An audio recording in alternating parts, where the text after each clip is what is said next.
بجارهم قلبت ظاهر ما فيهم فبنوت شخصا آخر كي أتفاخر وظننت أنا أني بذلك هزت غنى فوجدت أني خاسر فتلك مظاهر.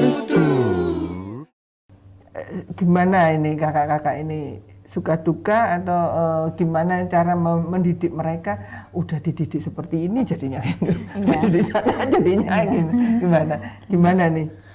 Kalau menurut saya Bunda, jadi setelah kami berusaha bersinergi dengan orang tua, berkomunikasi orang tua, ya nggak serta-merta kita langsung stop anak itu, nggak boleh ini, nggak boleh, ya pasti anak akan stres juga ya Bunda ya. Mentok terakhir, emang kembali lagi pada niat kita, seorang guru itu harus selalu mendoakan muridnya.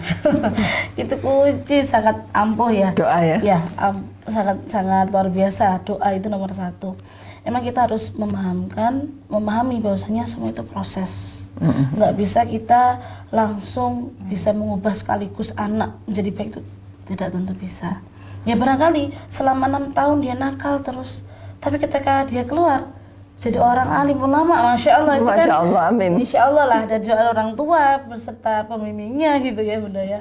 Ya makanya kunci yang terakhir bagi kami adalah doa dan doa. Tapi anak-anak di boarding school kan dibiasakan untuk sholat malam, tahajud, ya, duha juga, ya seperti itu. Jadi selain diarahkan untuk ikhtiar mereka sendiri, lebih mendekatkan diri kepada Allah, juga kami nasihatkan, ayo nak, mari kita dekat sama Allah lah. Kalau punya masalah apa, silakan pasrah sama Allah, doa sama Allah, minta semuanya sama Allah. Wa ilahi raji'un lah, semuanya kita kembali sama Allah, kembali kepadanya. Bukan berarti meninggal, tetapi kembali semua masalah kepada Allah, intinya seperti itu. Jadi kita dekat kita perbaiki rohaninya dulu Bunda, biar lebih mengena. Karena kalau anak hanya kita perbaiki dari sikap saja, tidak akan mengena itu menurut saya. Karena anak hanya dilarang A, B gitu aja, tanpa ada pendekatan intens dari hati ke hati, itu anak semakin mental. Karena anak-anak itu kan semasa SMP dia pasti dekatnya sama dengarnya ustazah gitu ya. Tapi kalau sudah SMA, nah itu masih istilahnya udah tingkatnya udah beda lagi. Nggak pernah dengerin ustazahnya, tapi dengar temennya.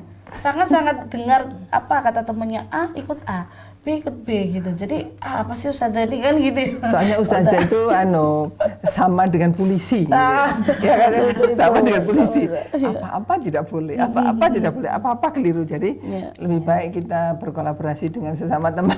Iya, benar-benar.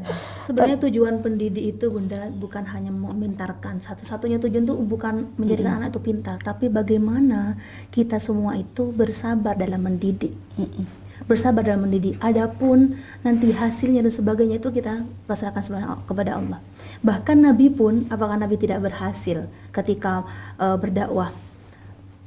Ketika berdakwah kemudian tidak ikut pada Nabi, apakah dikatakan tidak berhasil? Kemudian tidak, akan tapi hidayah itu memang turun dari Allah. Iya, hidayah turun dari Allah. Jadi kita sebagai pendidik itu memang usaha kita, fa innaka 'alaikal balagh. Jadi kita itu udah melaksanakan, kamu menyampaikan apa yang telah tercatat dalam Al-Quran dan hadis. Kemudian kamu juga mendidik anak ini sesuai dengan yang sudah ditentukan oleh Allah. Kemudian bagaimana kamu bersabar, bukan kamu mempunyai ambisi kemudian tujuan utamanya adalah anak ini bisa seperti ini tidak kan, tapi bagaimana kita itu mengajarkan mereka, menyampaikan apa yang telah ditetapkan oleh Allah itu kita dengan bersabar sebagai pendidik. Adapun hasilnya dan sebagainya itu juga kita pasrahkan kepada Allah, itu jangan lupa.